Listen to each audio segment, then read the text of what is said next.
असोला और ऊपर जी गुस्सा ना है। हाँ देखा एक बात सुनना गुरुजी आज हो जाए आप नाराज हो रूठे खफा हो जाए बात इतनी भी ना बिगड़े कि जुदा हो जाए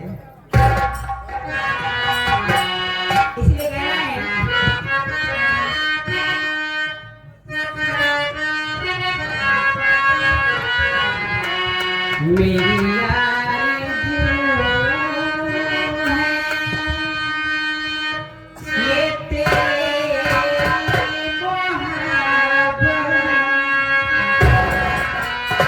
मेरी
वीआईपी पाइप पर डाल वाले हाँ करेला बाजार में जिनका वीआईपी पाइप पर डाल लगता है त्यार बैठा नाम से भेटे मुलाकात नहीं करता कल यहाँ नहीं खबर की हवल जाता है। अच्छा अच्छा हाँ